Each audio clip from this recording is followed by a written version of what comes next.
नमस्कार मित्रों, मैं शिवेंद्र सिंह एक बार फिर आप सभी का स्वागत करता हूं आपके अपने चैनल लेटेस्ट अकेडमी में। मित्रों, आप लोग कैसे हैं? उम्मीद करता हूं अच्छे होंगे, मस्त होंगे और ज़बरदस्त तरीके से पढ़ाई लिखाई कर रहे होंगे।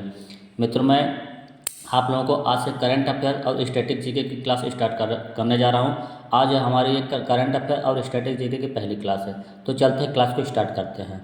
आज का पहला प्रश्न ये कह रहा है कि नोमैड पासपोर्ट इंडेक्स 2025 में नोमैड पासपोर्ट इंडेक्स 2025 में अगर हम बात करें तो टॉप रैंक पर आयरलैंड है, और अगर इंडिया की बात करें तो इंडिया की रैंक है 148 और अंतिम पायदान पर है अफगानिस्तान, जिसकी रैंक है 199। इसका जो आधार रखा गया है, आधार वीज़ा की फ्री एंट्री प्लस पासपोर्ट होने पर जीवन कितना बेहतर होगा। ठीक है। उसके बाद अगर हम महत्वपूर्ण तथ्य की बात करें तो ग्लोबल फायर इंडेक्स 2025 में भारत की जो रैंक है चौथी, और भ्रष्टाचार धारणा सूचकांक 2025 में भारत की रैंक है 96। विश्व खुशहाली रैंकिंग में 2025 में भारत की रैंक है 118। नेक्स्ट, विश्व स्वास्थ्य दिवस 2025 की अगर हम बात करें तो ये जो है 7 अप्रैल को मनाया जाता है। विश्व स्वास्थ्य संगठन की अगर हम बात करें WHO की, तो इसका मुख्यालय जिनेवा में है। इसकी स्थापना हुई थी 7 अप्रैल 1948 में। ठीक है। फिर 2025 की थीम, मतलब विश्व स्वास्थ्य संगठन जो विश्व स्वास्थ्य दिवस 2025 है, इसकी जो थीम रखी गई है स्वास्थ्य शुरुआत आशावादी भविष्य। ठीक है। अगर हम बात करें कि 1 लाख जीवित बच्चों पर मातृ मृत्यु दर कितना है, 97 है। आयुष मंत्रालय द्वारा कलिंग स्टेडियम उड़ीसा में 7 अप्रैल को योग दिवस मनाया गया। ठीक है। अगर हम योग दिवस की बात करें तो 21 जून को वहाँ पर उड़ीसा में 7 अप्रैल को योग महोत्सव मनाया गया था। अगर हम योग दिवस की बात करें तो 21 जून को योग दिवस मनाया जाता है और 5 अप्रैल को राष्ट्रीय समुद्र दिवस मनाया जाता है। ठीक है। नेक्स्ट, WHO ने जॉर्डन को कुष्ठ रोग मुक्त घोषित कर दिया है। अगर हम भारत की बात करें तो भारत ने पोलियो मुक्त भारत को जो है घोषित कर 2014 में, और भारत में जो अंतिम केस आया था 2011 में आया था। विश्व विरासत दिवस मनाया जाता है 18 अप्रैल को, और सिविल सेवा दिवस मनाया जाता है 21 अप्रैल को। ठीक। नेक्स्ट, अंतर संसदीय संघ IPO की अगर हम बात करें तो इसकी 150वीं जो है बैठक हुई है। कहाँ पे हुई है? कजाकिस्तान में हुई है। अस्ताना कजाकिस्तान में हुई है। 5 से लेकर 9 अप्रैल के बीच में हुई है। ठीक है। इसमें भारत की तरफ से ओम बिरला ने भाग लिया था। 149वीं जो बैठक हुई थी जिनेवा स्विट्जरलैंड में हुई थी। ठीक है। पहली बैठक 1889 ईस्वी में पेरिस में हुई थी। ठीक है ना। भारत में इसकी 2 बार बैठक हुई है। एक बार 1969 में हुई थी और दूसरी बार 1993 में हुई थी।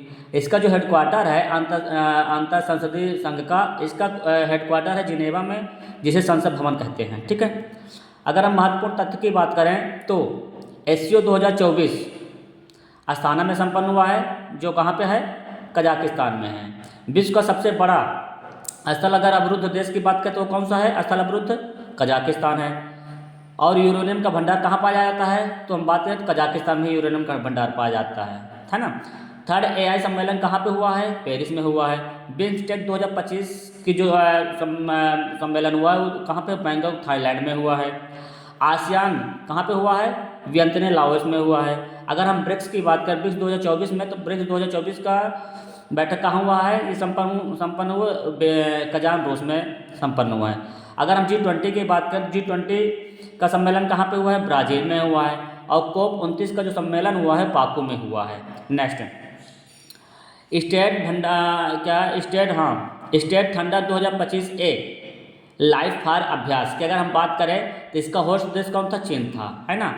ये कहाँ पे हुआ है? ताइवान के पास में हुआ। 2 दिन तक चला था। इसका जो उद्देश्य है बंदरगाह और ऊर्जा स्थल की बात किया है। इसमें जो इसका टारगेट था, इसमें इसका टारगेट नकली लक्ष्यों के ऊपर फायर करना था, है ना।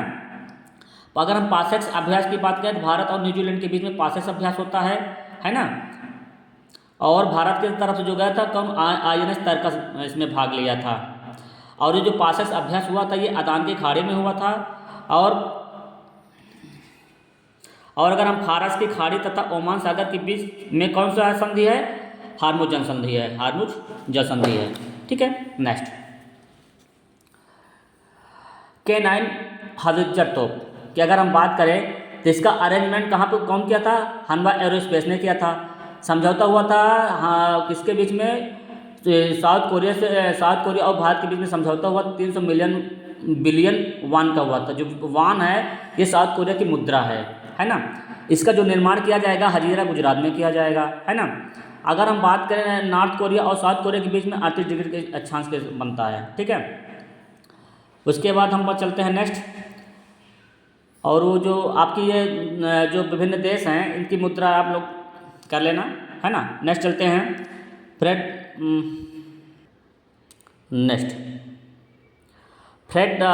डारिंगटन सेंट मास्टर पुरस्कार की अगर हम बात करें तो ये जो थे ये यूके के मूर्तिकार थे, ठीक है। इनकी 100वीं जयंती पर ये पुरस्कार दिया गया है। अब भारत की तरफ से जो मिला है सुदर्शन पटनायक को मिले, ये किसी पहले भारतीय हैं ये पुरस्कार पाने वाले, पहले भारतीय सुदर्शन पटनायक। सुदर्शन पटनायक कहाँ के थे? ये उड़ीसा के रहने वाले हैं, रेत पर चित्र बनाते हैं। इनको पद्म श्री अवार्ड 2014 में मिला था, ठीक है। नेक्स्ट, अगर हम जीआई टैग की बात करें तो जीआई टैग 1999 का अधिनियम है, लागू कब हुआ था? 2003 में हुआ था। पहला जीआई टैग अगर हम बात करें तो 2004 में दार्जिलिंग की चाय को मिला था, जो पश्चिम बंगाल में है। पश्चिम बंगाल के अन्य जो है उत्पाद हैं उनको जो जीआई टैग मिला है, जैसे नोलन गुरे संदेश को जीआई टैग मिला है, और राधुनी पागल चावल को मिला है, जीआई टैग मिला है। गोविंद भाग चावल और काला पूनिया चावल, इनके पहले इन सबको जो है मिल चुका है, जीआई टैग मिल चुका है ना। नेक्स्ट, अगर आप जो यूनेस्को की बात करें तो इसमें 2 प्रकार की धरोहर को शामिल किया गया, एक अमूर्त धरोहर को, एक मूर्त धरोहर। अगर अमूर्त धरोहर की बात करें तो अमूर्त धरोहर कुल यूनेस्को की श्रेणी में कुल 15 अमूर्त धरोहर हैं। जो लास्ट अमूर्त धरोहर थी गुजरात की गर्भवती 2003 में इसको शामिल किया गया था, और जो 15वीं और 14वीं जो अमूर्त धरोहर को शामिल किया गया था वो है दुर्गा पूजा, पश्चिम बंगाल। अमूर्त धरोहर का मतलब ये है कि हम जिसको छू नहीं सकते हैं, सिर्फ देख सकते हैं, है ना। और जो मूर्त धरोहर होती है, मूर्त धरोहर और मूर्त धरोहर में सिर्फ ये अंतर होता है कि अमूर्त धरोहर को हम छू नहीं सकते और मूर्त धरोहर को हम क्या करते हैं? छू सकते हैं, है ना।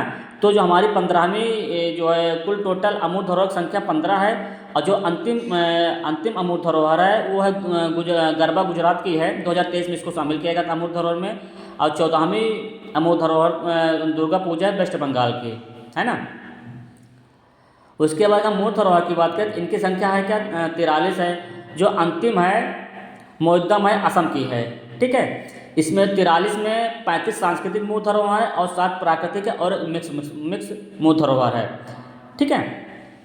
अगर हम महत्वपूर्ण तथ्य की बात करें तो केंद्र सरकार ने उड़ीसा की रथ यात्रा जो कि पुरी में है तथा बाली यात्रा कटक को राष्ट्रीय अमूर्त धरोहर की सूची में शामिल किया है। ध्यान दीजिएगा, राष्ट्रीय अमूर्त धरोहर में शामिल किया गया है, ठीक है ना। तो मित्रों, आज की क्लास में यहीं पे समाप्त करते हैं। कमेंट्स करके बताएं कि हमारी क्लास कैसी लगी, ताकि जो भी प्रॉब्लम्स हो, जो भी दिक्कत है तो आप कमेंट्स करके बताइएगा, ताकि हम अपनी गलतियों को सुधार कर सकें और हमें मोटिवेशन मिल सके हमारे अंदर क्या कमियां हैं। उसके बाद उसी मोटिवेशन के साथ हम मिलते हैं अगले क्लास में। नमस्कार।